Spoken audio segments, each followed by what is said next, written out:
So this is Bible.org, Mm-hmm. NetBible. The commentary here is interesting. So Mm-hmm.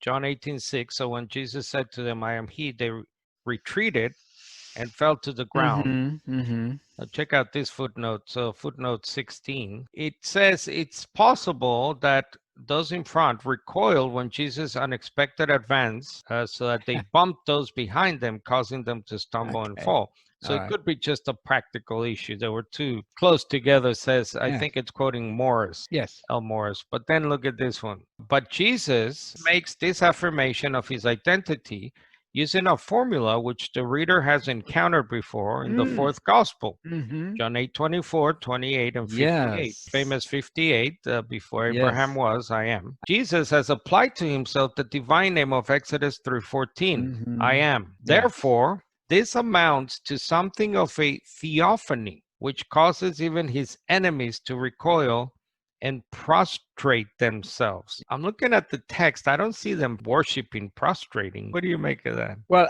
that's fascinating that you brought that up. See what that commentator has done? He says the reader in your top line there has encountered before in the fourth gospel this phrase, but he didn't tell you where that is first encountered. He went straight to chapter 8.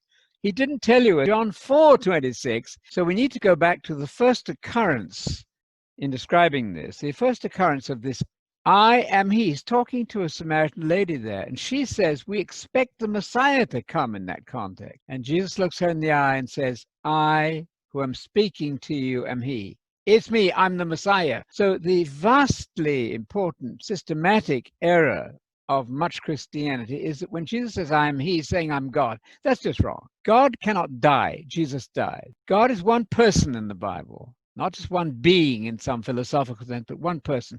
So in John 4:26, John, very cleverly writing and telling us how he uses the language of Jesus, reports Jesus as saying, I, who am looking at you, lady, am the Messiah. That's not Exodus 3:14, where God said, Ehyeh asher ehyeh, I will be what I will be, or ego imi on, I'm the self-existing one. Jesus never ever said that. What he did say was, I'm the Messiah. So that's a key then. And there they answered him in verse 5, Jesus the Nazarene. He said to them, I am he.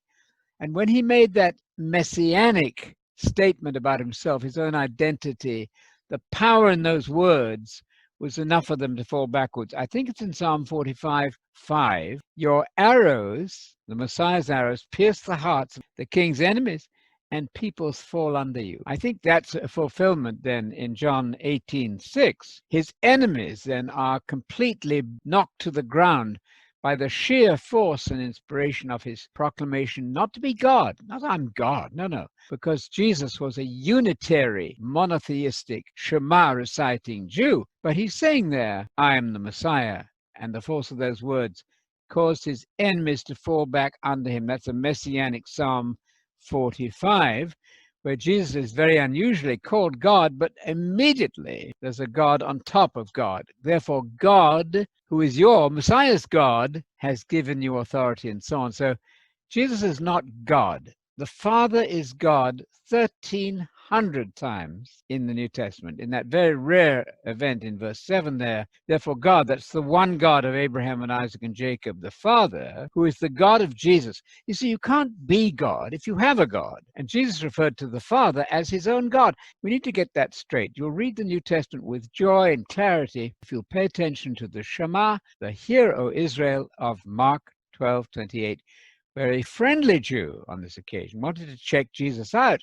And he said to him, what is the greatest of all the commandments? Or which commandment is the greatest in quality and importance? And the answer to that was, Hear, O Israel, the Lord our God is one Lord. The word echad in Hebrew means one. When you count, you go echad. Your child of 2 understands this. You cannot have more than one who is God. So the later Trinitarian development was most unfortunate. It was in terms of Greek philosophical thinking.